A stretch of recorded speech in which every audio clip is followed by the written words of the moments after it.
Boa noite a todos. É com muita alegria que a gente começa mais um estudo nessa tarde de domingo. Nós ainda não estamos podendo transmitir ao vivo como a gente queria, por questões técnicas. Então nós vamos fazer mais uma vez através do vídeo gravado. E as pessoas que tiverem alguma dúvida, algum questionamento sobre o estudo, podem deixar nos comentários, que a gente vai estar lendo, vai estar tentando responder durante a semana. Como de costume, nós vamos começar o nosso estudo com uma prece, pedindo ao nosso Pai Celestial nesse instante, que possa nos abençoar, que possa abençoar os nossos lares, a todas as pessoas que passam por dificuldades nesse instante, sejam elas financeiras, sejam elas na área da saúde, sejam elas emocionais, com medo, com incerteza, com insegurança, que todos esses corações nesse instante, Senhor, possam ser reconfortados pela sua bênção, pela sua paz, pela sua tranquilidade, e nós, acima de tudo, possamos nos entregar dentro da fé raciocinada que acostumamos perante a doutrina espírita, sabendo, Senhor, que tudo está como tem que ser, que tudo segue os comandos da vossa diretriz e que nós não passamos de aprendizes dentro dessa grande escola chamada Terra. Muito obrigado por essa oportunidade, por aqui estarmos e por podermos, Senhor, acima de tudo, levar em frente os nossos estudos e as nossas reflexões dentro da doutrina espírita.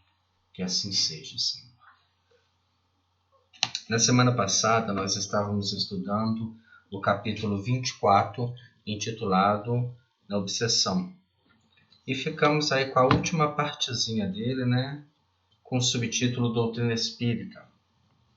Nós tivemos a oportunidade de vir estudando a obsessão, desde as questões iniciais do pensamento, as perturbações morais que potencializam a ação obsessiva, as zonas purgatoriais, que são as regiões que nós criamos, projetamos com nossa mente e vivemos nela a partir dos convívios obsessivos. Tivemos a oportunidade de passar também pelas questões da reencarnação dos enfermos e da obsessão e mediunidade.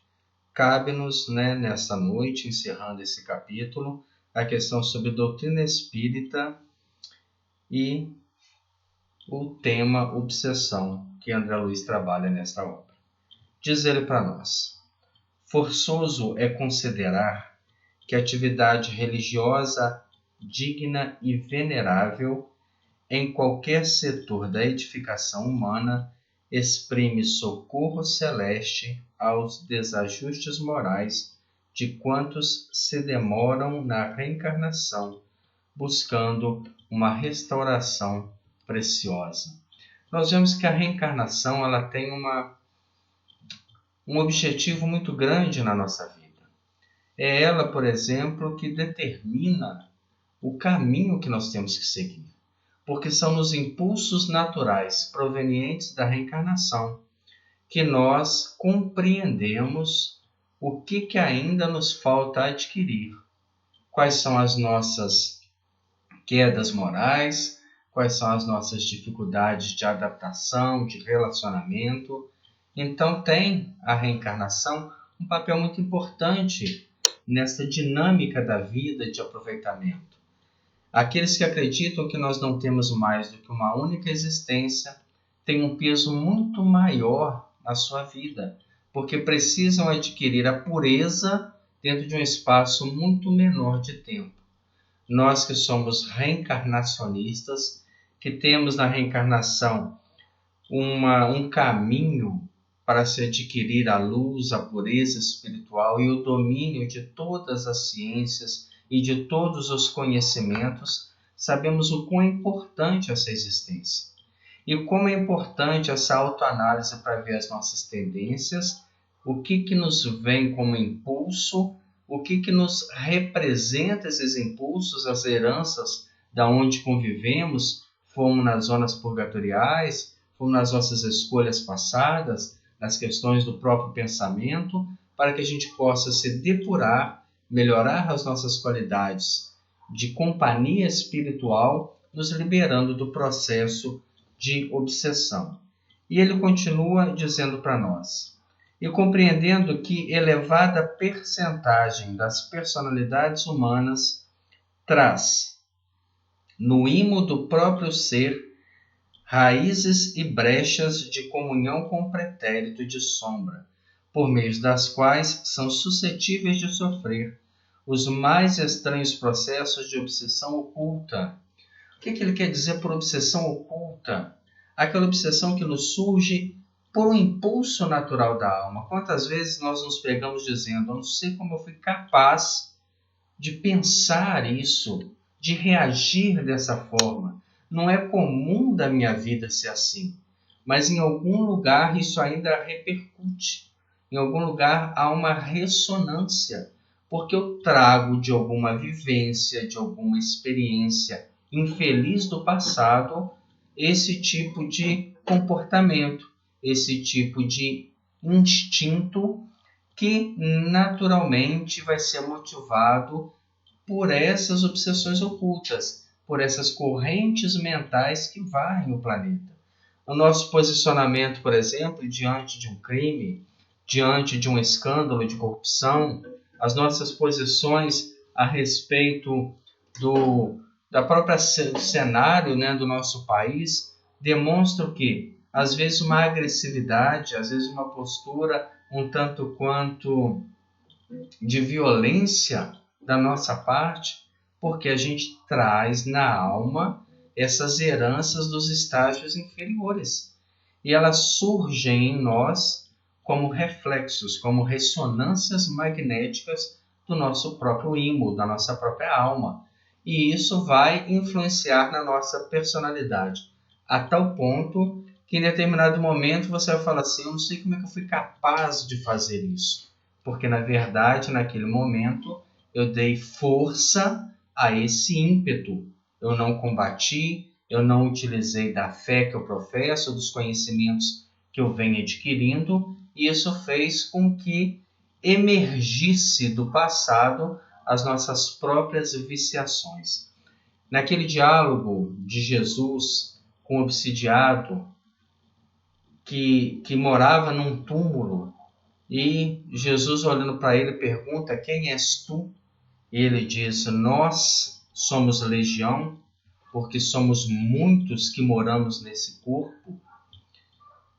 E há um processo desobsessivo muito bonito da parte do Cristo, quando ele libera, através do magnetismo natural, aqueles espíritos que impregnavam aquela alma, que também trazia essas imersões do passado infeliz, trazendo para nós também somos várias vidas que vivem dentro desse corpo, várias existências, vários ímpetos, várias escolhas mal feitas, várias quedas morais, vários crimes, várias indiferenças postura à vida, que vez por outra, incentivado por algum tipo de indução, seja ela através da televisão, seja através de uma leitura, de uma ocorrência social, ela emerge e a gente vê o quê? O nosso passado. É uma terapia de vida passada natural. Você se vê refletindo, tomando a posição, por exemplo, de um criminoso, tomando a posição de um ser infeliz, de alguém que não tem sequer o conhecimento doutrinário que nós temos. E isso acontece relativamente várias vezes durante o dia, durante as nossas conversas, durante os nossos diálogos, na nossa relação de família. Só que às vezes a gente não percebe. Foi um momento. Não, mas aquele momento, aquela agressividade, aquela reflexão infeliz, aquele comentário torpe, demonstra uma alma ainda que traz vestígios de um passado obscuro. E nesse passado ela traz o quê? Obsessões ocultas da sociedade, mas profundas no íntimo do ser. E ele ainda coloca para nós: a se reavivarem constantes nos diversos períodos etários que correspondem ao tempo de formação dos débitos kármicos que buscam equacionar no corpo terrestre. Então ele ainda coloca para nós, isso vai continuar conosco até que seja superado, até que o nosso pensamento não encontre mais nenhum tipo de reflexo dessas atitudes inferiores. Enquanto nós tivermos inferioridade por dentro, nós nunca vamos refletir uma atitude totalmente equilibrada. Nunca vamos ter uma atitude ou refletir uma atitude que seja expressa a posição do nosso Pai Criador. Nós temos no livro Boa Nova um discurso, uma conversa íntima de Jesus com João, após a passagem da mulher adúltera, onde vários projetavam nela a sua própria inferioridade interna, o seu adultério perante a própria consciência e queriam matar o sofrimento e deixar que a hipocrisia sobrevivesse. Mas Jesus traz eles a uma realidade nova de reflexão, perguntando: quem de vós está sem pecado? Quem pode condenar a ela? E ninguém podia, porque eram piores que ela. Mas mesmo João, o apóstolo amado, aquele que acompanhou Jesus até os últimos momentos, ele teve dificuldade de entender esse posicionamento. Então ele pergunta a Jesus em particular: Senhor, mas ela fez jus à punição. E Jesus, depois de conversar com João, de mostrar tudo o íntimo daqueles seres que estavam ali, e nenhum acusador havia aparecido, mostra o que é um reflexo de uma alma perfeita.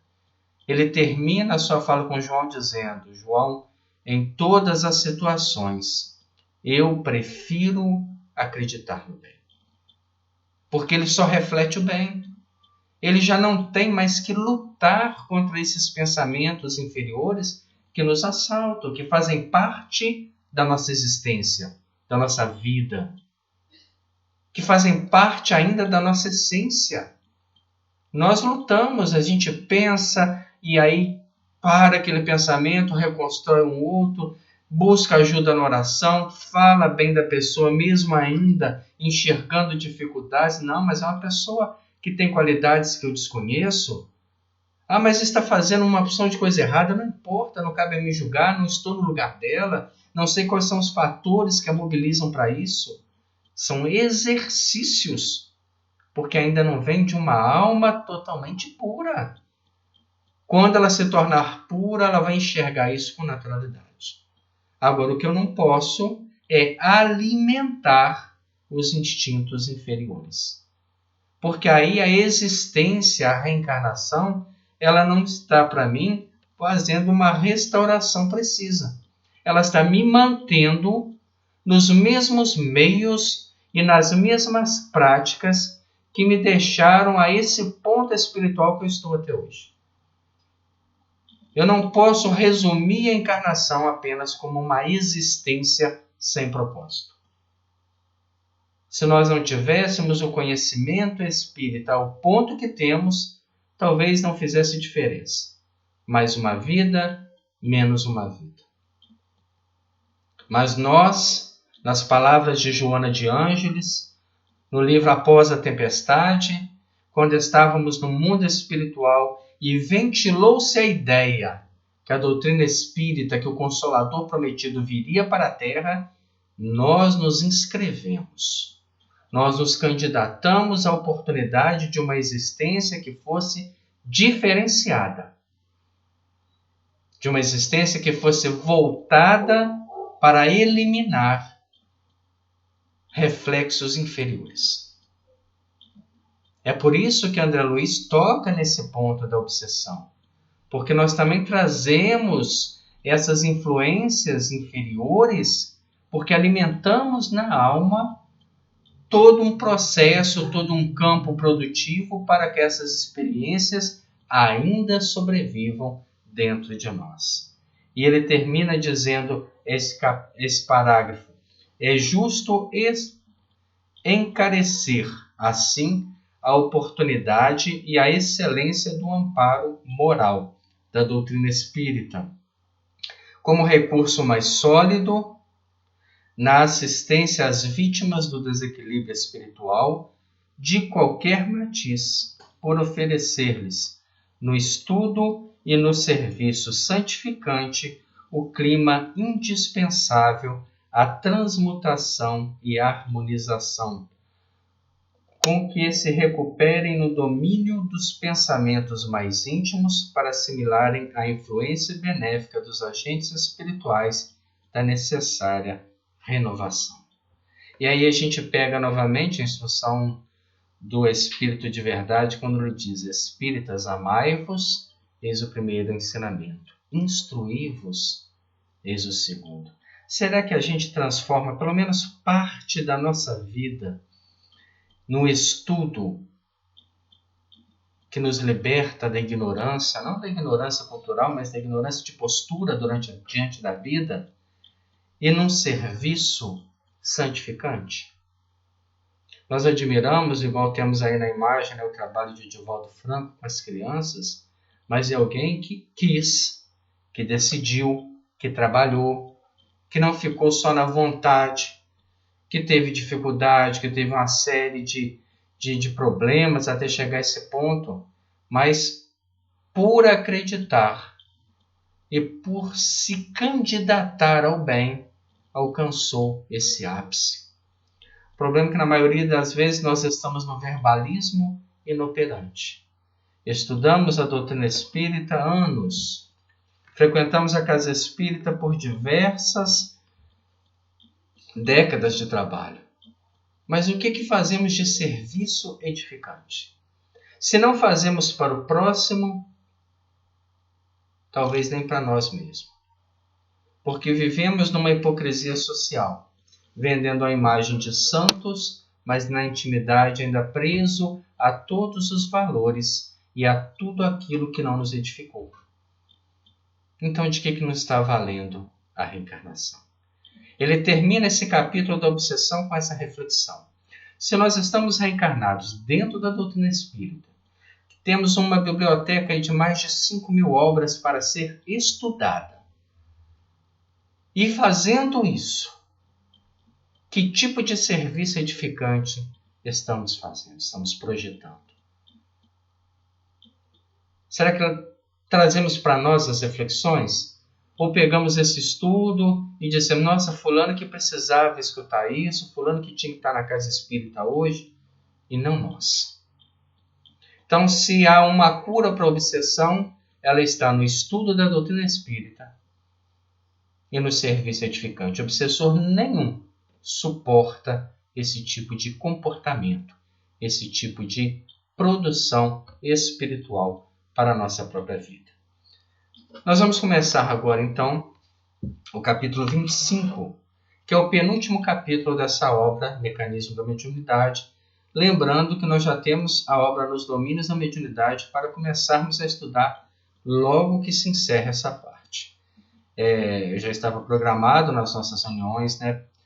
E acreditamos que, independente aí das condições, nós vamos dar sequência a esse estudo dessa mesma forma. Capítulo 25, oração. Oração. O que é oração? A palavra oração vem do latim orus, né? Boca, abrir a boca para plenificar a alma. E ele começa esse capítulo oração com um subtítulo interessante intitulado Mediunidade e Religião. O que ele quer falar para nós? Misturado à magia vulgar, a mediunidade é de todos os tempos no mundo. Ao contrário que muitas religiões pregam, a doutrina espírita não criou a mediunidade, apenas dignificou. Ela faz parte da humanidade, porque é um dos sentidos que nós temos. Mas por estar ligada à espiritualidade, foi muito pouco explorada, principalmente quando o materialismo está em evidência. No passado, a mediunidade era natural. Os valores materiais não ocupavam tanto as nossas preocupações e as nossas aspirações. Portanto, a mediunidade eclodia de forma simples, sem nenhum tipo de encantamento, sem nenhum tipo de ocultismo, ou que precisasse transformar a vida de alguém uma vida mística fora das realidades sociais do seu tempo. Com o passar do tempo, aqueles que tinham facilidade de intercâmbio se destacaram, como alguns curandeiros, como alguns pajés, como alguns chefes do ocultismo, como pitons e pitonisas na Grécia, como várias denominações, como os profetas do Antigo Testamento. Mas nós temos em Allan Kardec, nós temos em O Livro dos Médiuns, nas palavras de Divaldo Franco, quando a mediunidade encontrou cidadania científica, quando ela pôde ser estudada, analisada, questionada, difundida, quando ela pôde ser explorada de forma eficiente, nós temos na publicação dessa obra um divisor de águas. Nós temos aí um ponto de reflexão para que possamos fazer as experimentações. É isso que nós temos na primeira página do Livro dos Médiuns, quando ele coloca espiritismo experimental, com segurança, com dignidade, sem o achismo, sem aquilo que nós vemos aprendendo de gerações a gerações, e sim a forma correta, com todas as suas aplicações, com todas as suas intervenções, com todo o trabalho que o codificador teve de pesquisar entre o certo e o errado, entre os sistemas e as verdades, para que pudéssemos tirar dali o que houvesse de melhor para implementar em nossas casas espíritas. Continua André Luiz. Confundida entre totens e manitus nas raças primitivas, alteia-se gradativamente e surge suntuosa e complexa nos templos iniciáticos dos povos antigos, ou rebaixada e desordenada entre os magos da praça pública. Então ela fazia parte da cultura do povo. Sempre houveram aqueles que entravam em contato através da meditação, através do uso de algumas ervas, de algumas drogas, eles conseguiam entrar num estágio de consciência alterada e intervir entre os dois mundos. Por isso a palavra médium, intermediário, aquele que consegue entre duas dimensões decodificar mensagens, aproximar realidades distintas, traduzir pensamentos em palavras que são efeitos de materialização, materializar pensamentos. A gente vê justamente que a mediunidade vem aprimorando com o tempo, embora mesmo nos tempos de hoje, presos aos nossos valores passados, muitos ainda prefiram o ocultismo, o misterioso, o sobrenatural, classificando fenômenos que são completamente estudáveis, completamente dentro das leis naturais que nunca foram derrogadas, como algo simplesmente miraculoso. Ocioso seria, diz André Luiz, enumerar sucessos e profecias constantes dos livros sagrados das religiões nas épocas anciãs. A cada passo nas recordações de todas elas, encontramos referências às manifestações dos anjos e demônios, evocações e mensagens de seres desencarnados, visões e sonhos, encantamentos e exorcismos. Então nós vemos que a mediunidade ela sempre fez parte da própria existência da humanidade. Nós temos duas passagens interessantes. Uma depois da morte do Cristo, a sua aparição, é uma aparição mediúnica. Se nós temos lá em Moisés, quando ele proíbe, palavras de Emmanuel, o livro A Caminho da Luz, ele proíbe o comércio com os espíritos, que era uma forma que se utilizava a mediunidade de forma infeliz, inferior, para interesses pessoais. Nós temos no Cristo, 2000 anos depois desse período de amadurecimento da humanidade, na sua transfiguração, nós temos o quê? Uma exemplificação mediúnica, quando ele demonstra a sua intimidade espiritual e se materializa ao seu lado o próprio Moisés, que havia proibido o fenômeno, e Elias, que já havia cumprido a sua passagem pela terra. Mas aí nós temos na imagem a sua aparição a Maria de Magdala após a sua morte.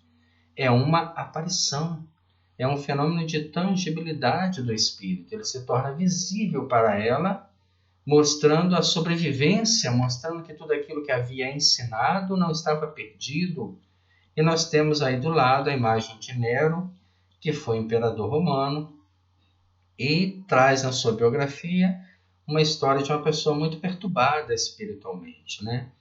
Conta-se Emmanuel, na introdução desse mesmo livro, O Mecanismo da Mediunidade, que Nero, no final da sua vida, ele via-se atormentado por dois espíritos, por Agripina e Cláudia, né, sua esposa e sua mãe, ambas assassinadas sob sua ordem. Elas lhe pressagiavam a queda. Então ele já não tinha mais a tranquilidade normal. Por onde ele andava no palácio, ele via aquelas imagens cobrando justiça. Conta na mesma introdução dessa obra que Calígula, quando morreu, os espíritos que o perseguiam eram tantos que eles ficavam onde os restos mortais tinham sido enterrados, aparecendo, jurando vingança, até que desenterraram o corpo, queimaram aqueles restos mortais para que eles pudessem, né, afastar daquelas reminiscências de vida. Isso nada mais é que a presença de anjos e demônios na nossa vida. E nós que passamos pelo capítulo da obsessão, há pouco atrás, podemos pensar a nível de pensamento, quais são aqueles que dirigem o nosso pensamento, anjos ou demônios? Nós temos espíritos bons e espíritos negativos. Depende do quê? Da equação moral que emitimos, que projetamos com a nossa própria mente.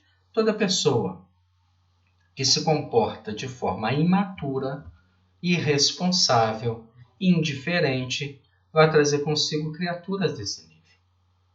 Toda criatura que é viciosa vai ter consigo espíritos viciosos. Não quer dizer que são maus, mas presos aos valores materiais, presos àquela proposta que não edifica. Assim como todos aqueles que são pessoas voltadas para o bem e se esforçam, acima de tudo, para manter essa dignidade moral, lutando cada dia contra as suas obsessões ocultas, como seus ímpetos, como as suas ideias, como as suas projeções que já desconectam com a proposta espírita, essas estão se esforçando para atrair para o seu lado espíritos que também têm esse mesmo propósito. Sabendo a nível de mediunidade que nós não temos nenhum tipo de benefício através da mão beijada da espiritualidade. Nós vamos ter à nossa guarda espíritos que são simpáticos à nossa proposta de vida. Assim como Chico Xavier tinha Emmanuel, porque eram ambos do mesmo nível moral, um espírito que já havia vivido e conhecido Jesus, que tem toda uma vivência cristã após a sua decisão de buscar o Cristo, que tem comunicação na codificação, assim como Divaldo tem Joana de Ângeles, um espírito que já é santificado em algumas encarnações, pela vivência, eles têm que estar do mesmo nível. Eles têm que estar no mesmo nível vibratório de pensamentos, de atitude. Então, a nível de mediunidade, ele já coloca para nós, nessa primeira parte, sobre a mediunidade e a religião. Se a religião não nos proporciona uma mudança, porque acho que é a questão 842 do Livro dos Espíritos, né? Qual é a proposta religiosa que tem a maior parte da verdade? E os Espíritos respondem a Kardec, é aquela que fizer o maior número de homens de bem e o menor número de hipócritas. Então, se a religião não está me fazendo hipócrita, eu caminho para uma mediunidade com os anjos. Se eu me mantenho na hipocrisia, eu caminho para uma mediunidade hipócrita. Ao passo, continua André Luiz, Nas recordações de todas elas encontramos referências e manifestações de anjos e demônios, evocações mensais de seres encarnados, visões e sonhos, encantamentos e exorcismos. Lembrando que cada pensamento é uma evocação. Que cada vez que a gente faz uma reflexão, conectamos com ondas mentais.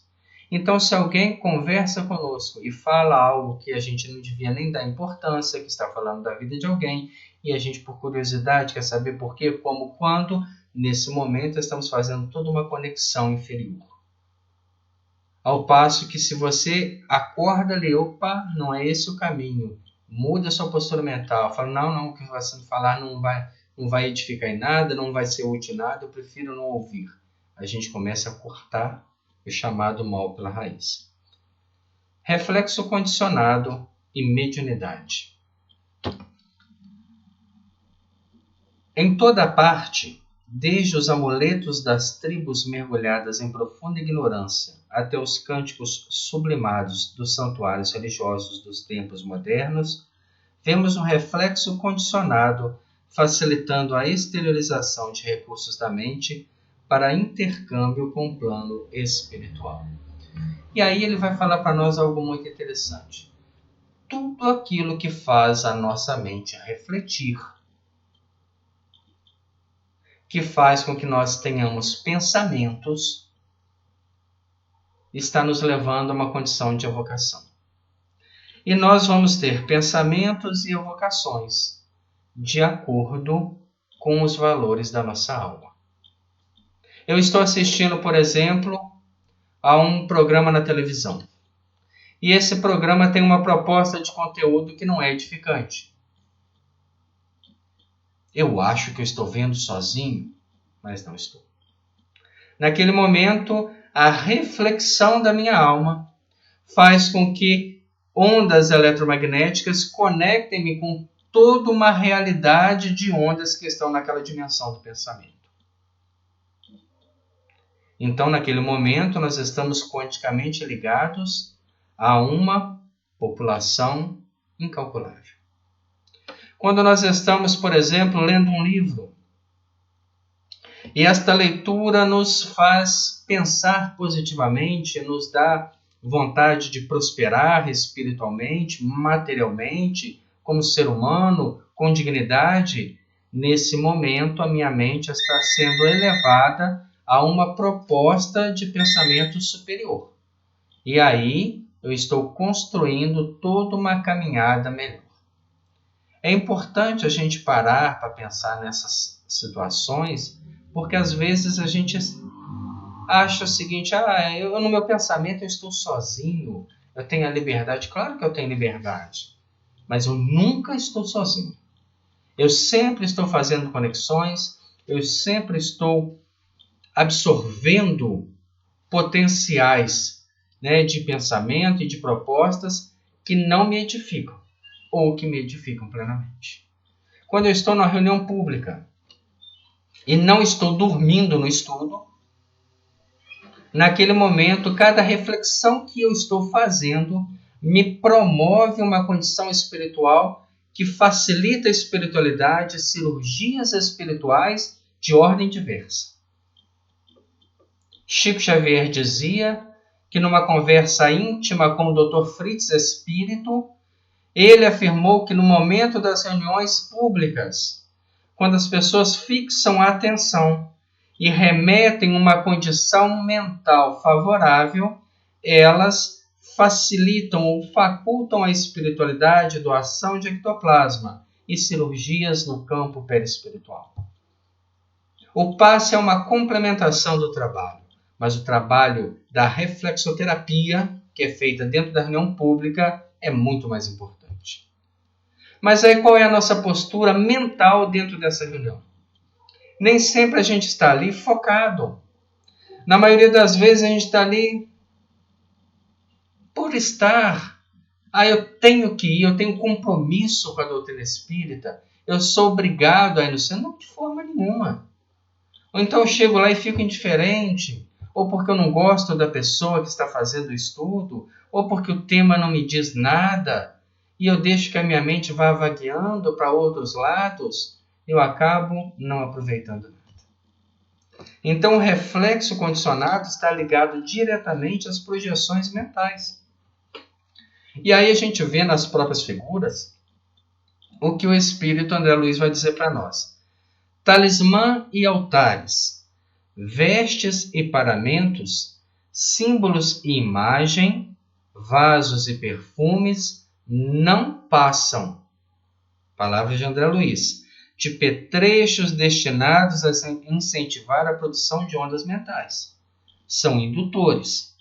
Aí você vai na casa espírita, o espírito que dirige os trabalhos orienta, a partir de hoje os médiuns vão trabalhar de branco.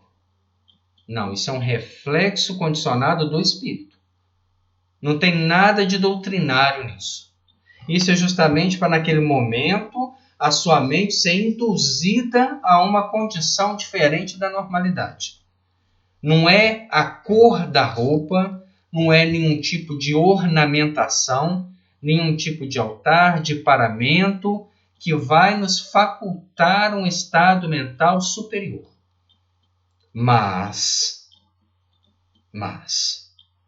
tem pessoas que têm, às vezes, uma imagem em casa. E quando ela chega diante dessa imagem, essa imagem lhe remete a um estado de recolhimento, que ela não conseguiria chegar sem a imagem. É um reflexo da própria alma. Mas ela consegue, através daquela imagem, uma indução para um estado mental superior, então é válido.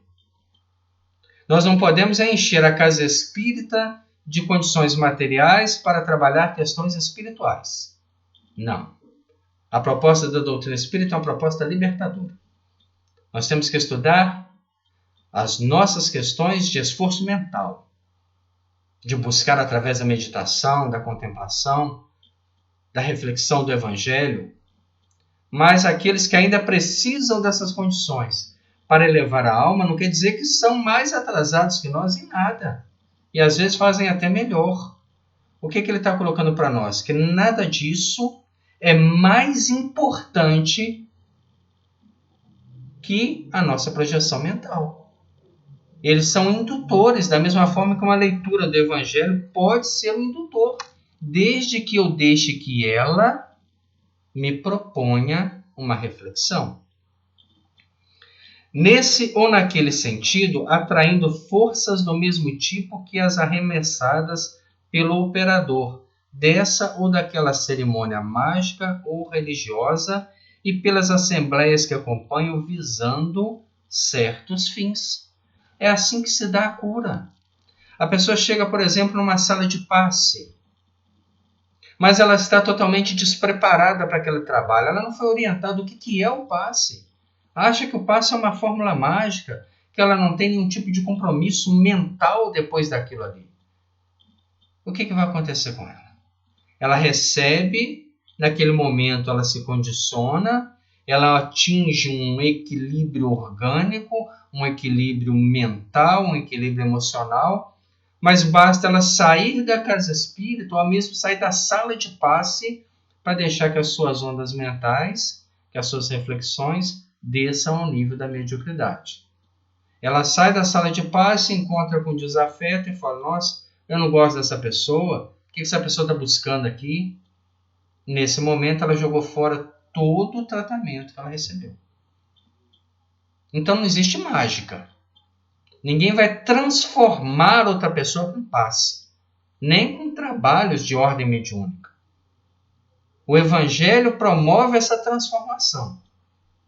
Então, se nós pudéssemos colocar o que é mais importante numa casa espírita, a reunião do Evangelho ou um trabalho de paz? Com certeza a reunião evangélica, a reunião de estudo, a reunião que propicia uma reflexão profunda, que faz com que a pessoa saia incomodada.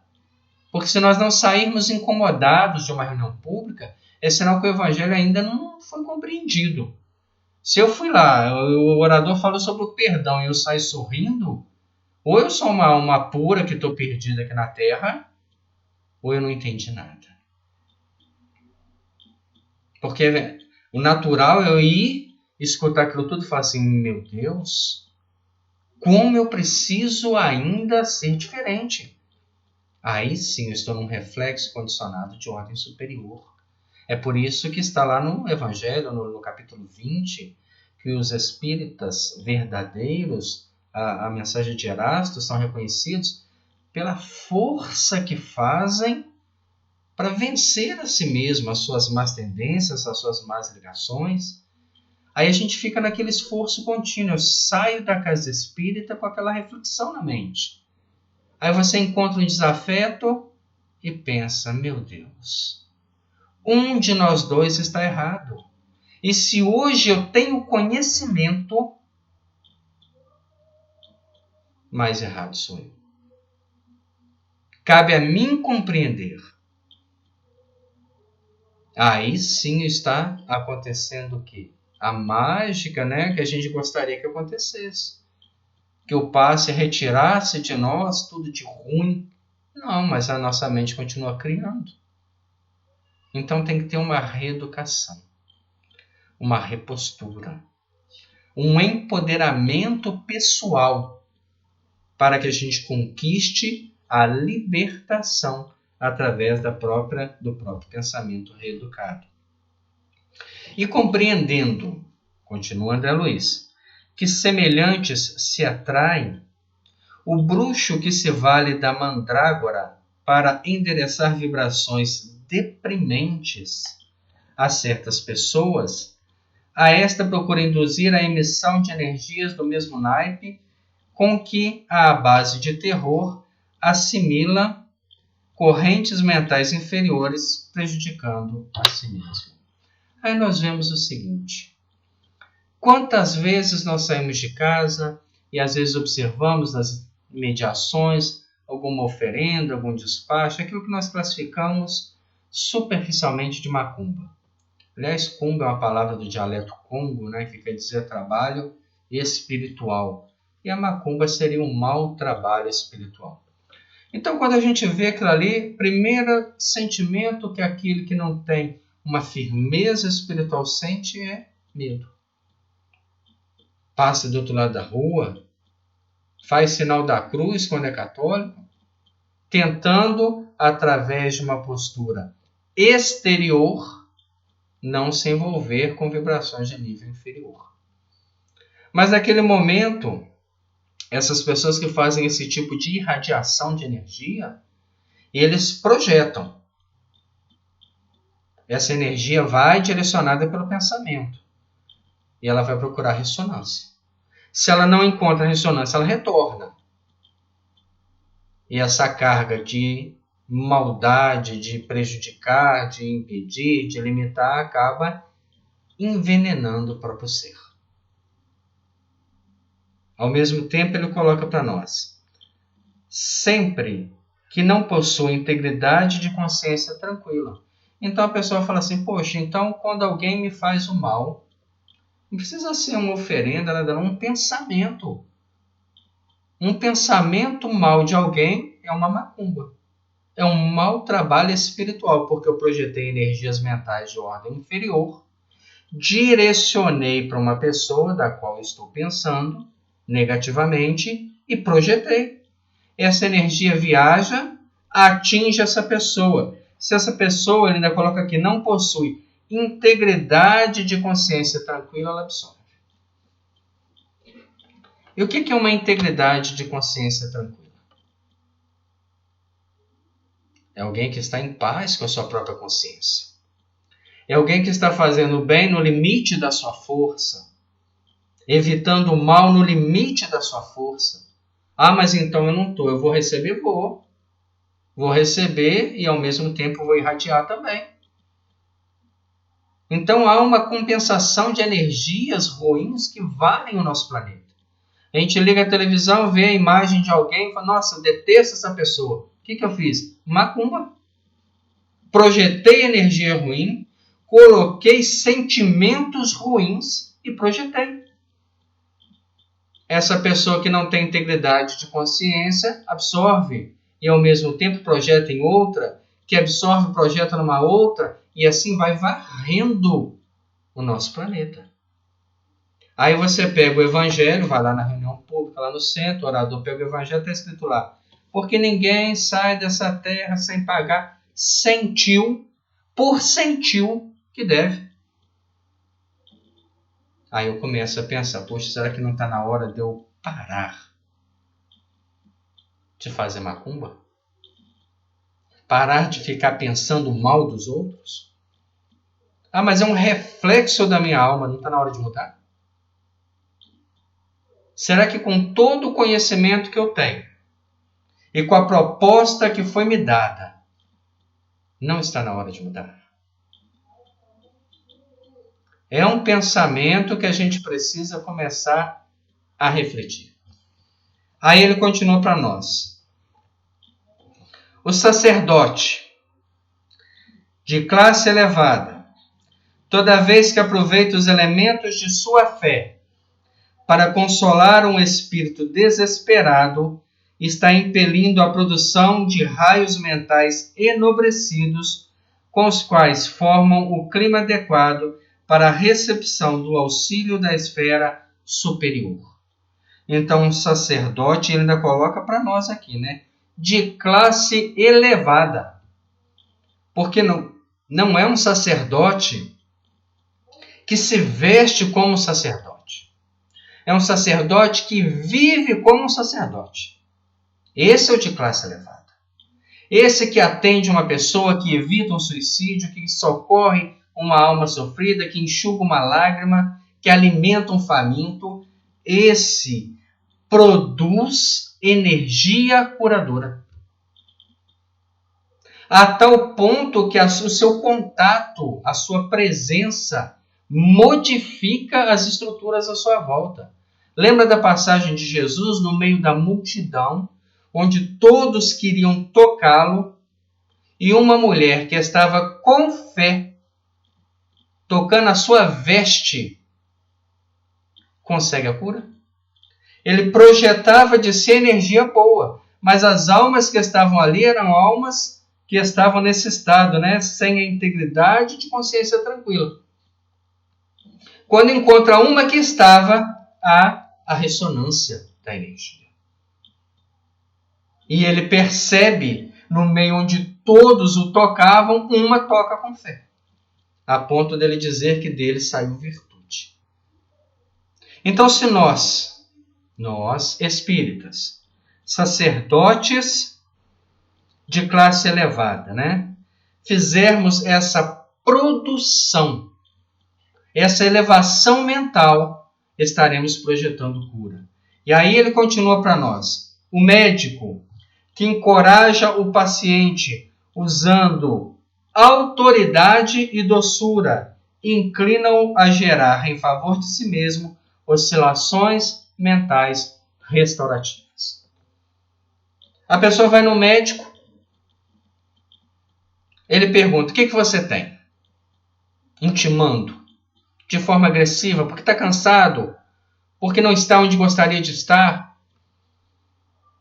E a pessoa já meio que intimidada, quase que não fala. E aquela consulta passa pela superficialidade. É alguém que não aproveita da profissão que tem.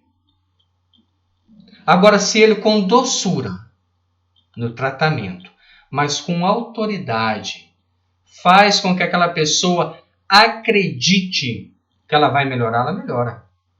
Porque na fé que ela deposita aquele profissional, faz com que ela altere as oscilações mentais próprias que determinam parâmetros entre a saúde e a doença. Então, um médico cura 80% com a sua presença e com a sua postura e 20% com tratamento químico. Um sacerdote promove cura numa reunião pública, retirando a pessoa da ociosidade mental, da indiferença, do deboche, da crítica, do julgamento, para uma postura de pensamento superior. Continua André Luiz dizendo para nós, pelas quais se relaciona com os poderes curativos estuantes em todos os escaninhos da natureza. Quando nós tínhamos as reuniões de materialização, onde os espíritos se materializavam para a cura.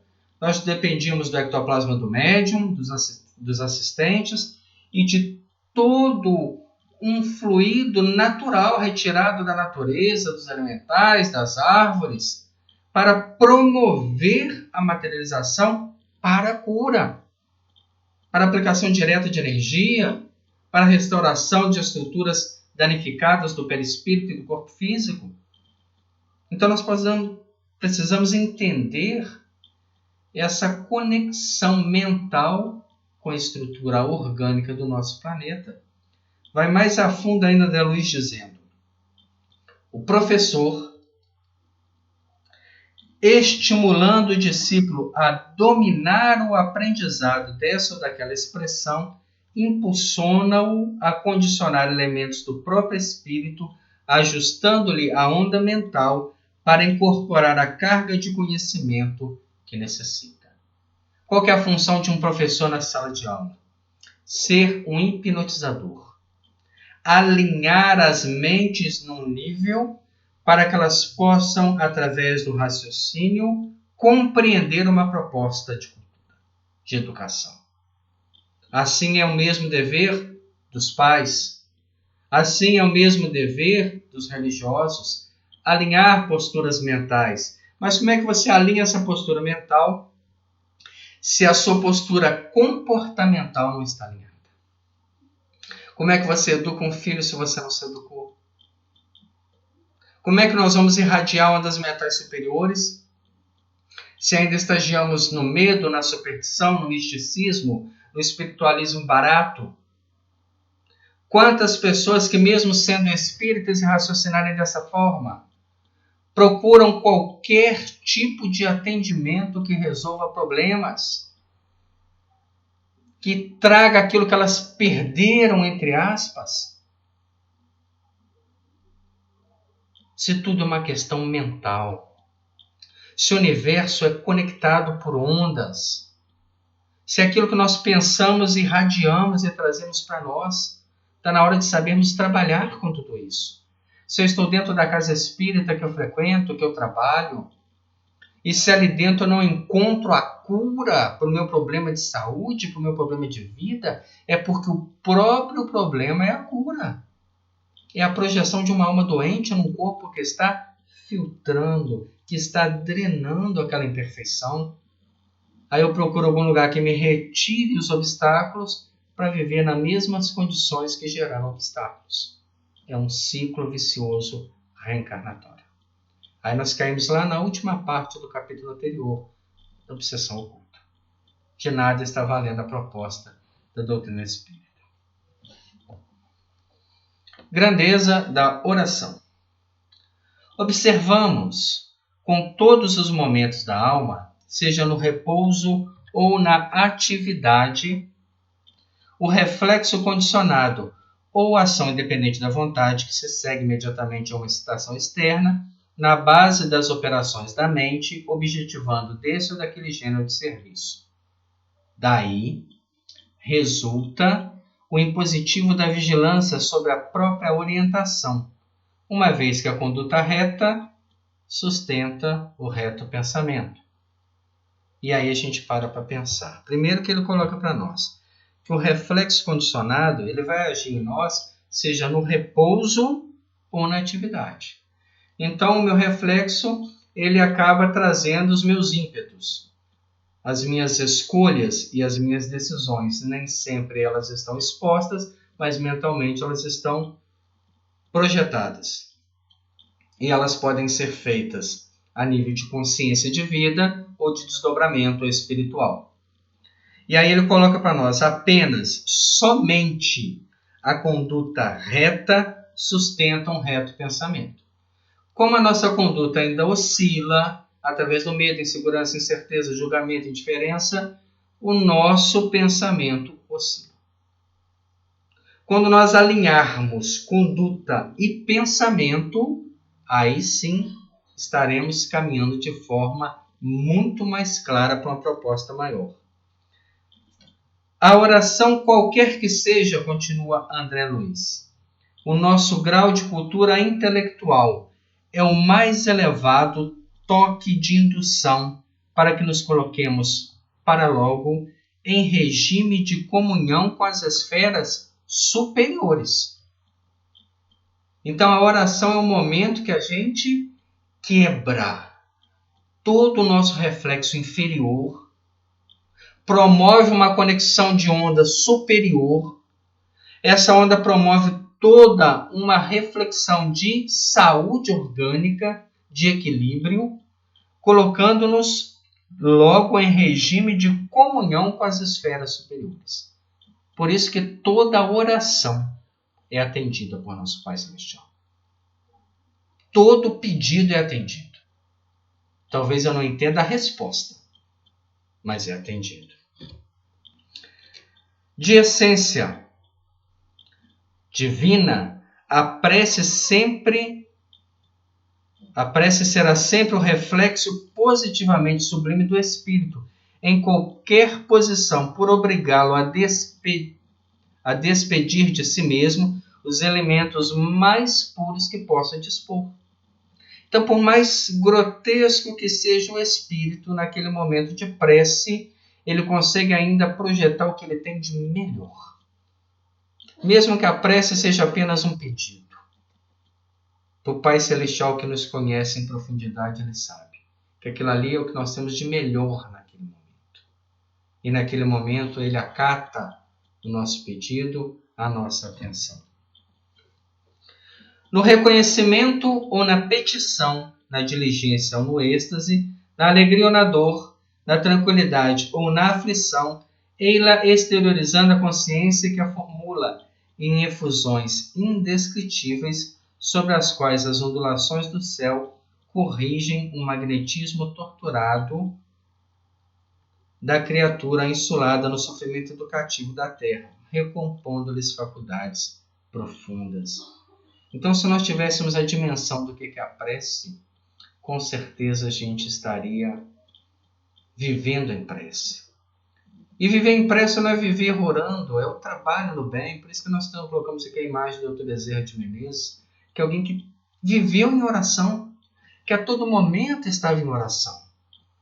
Que ele, na sua encarnação como Bezerra de Menezes, naquele atendimento onde a mãe estava na sua frente com a criança doente, e ele faz o atendimento gratuito e ela não tem dinheiro para comprar o remédio, e ele também já não tinha mais. Então ele tira, naquele ímpeto, naquele reflexo, o anel de formatura e entrega para ela. Era um anel valiosíssimo. E ela fica surpresa, fala: doutor, não posso aceitar isso. E ele lembra daquela promessa que foi feita lá atrás. Quando ainda como Zaqueu, como na casa, naquela reunião íntima com Jesus, ele disse: Senhor, se eu prejudiquei alguém, retribuirei 4 vezes mais. Naquele momento ele levanta com os olhos úmidos e diz a ela: eu estou apenas te devolvendo o que com certeza um dia te tomei. Isso é viver em oração. É estar atento aos ímpetos e transformá-los em trabalho do bem.